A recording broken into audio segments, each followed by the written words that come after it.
Hey guys and girls, thanks for watching. I want to tell you about a culture I kind of fell in love with doing some, everyday school project. I want to tell you about their beliefs and how they were inserted into their culture and how they connected with their humanities. Got the Zulu culture.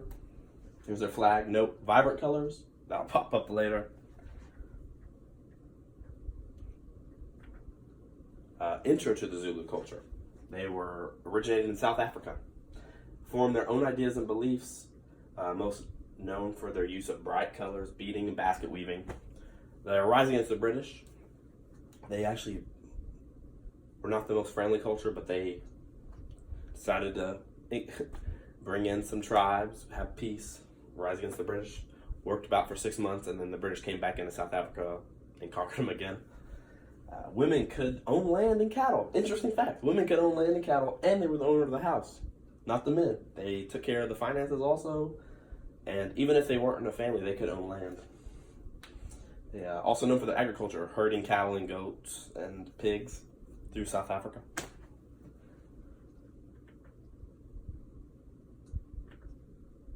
The culture itself. Zulu were a proud people, extremely religious. When I say extremely religious, I mean you did certain sins, you got killed. They were the most powerful African culture of their time.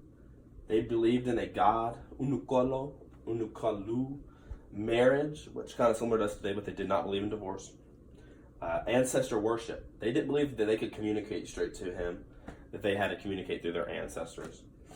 Clothing is what set this group apart from others. They stayed very primitive. They wore head coverings, massive, big, made out of beads and baskets.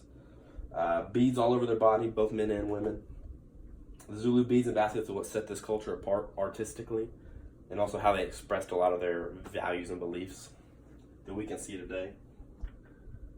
The Zulu art, how they express their values and beliefs. Well, through bright colors. They wanted to stand out from the rest. They wanted to assert power.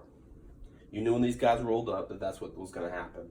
Attention to detail, nothing went unnoticed, perfection. They wanted you to know this was planned out and this is what was going to happen to you. The finest fabrics and beads, they were actually a pretty rich culture for being an African tribe, probably from conquering most African tribes. The hunt for more, they were always going to be on the lookout. They were always willing to take over. Their art connected with their religion by, they didn't believe their God communicated with them through everyday life, but he was always watching them at times. So they wanted to wear these bright, vibrant colors, as you see, and that's how he spotted you from the other African tribes. That's how he knew where you were at all times. So, religion, very important. The Zulu clothing, also another way they expressed their many values and beliefs with humanities. Primitive, they weren't going to change. They were very stubborn in their ways, as we've seen through other cultures. Wore the skulls of animals. Here you go. Water buffaloes. I wish I had it here. That's actually an animal pelt. But water buffalo skulls on their shields.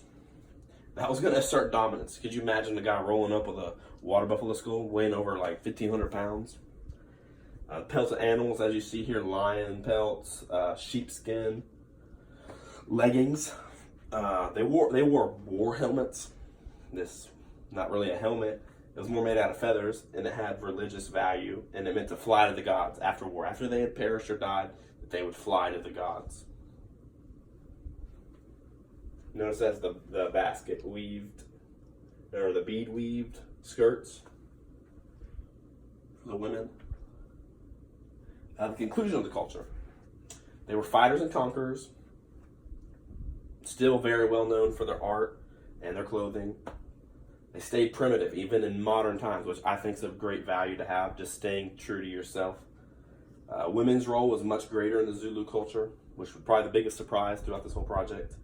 Religion was seen in culture through art and clothing, where we saw the feathers on the helmets, even sticking to their waists. You could change a religion through that. Set standards for the other South African tribes.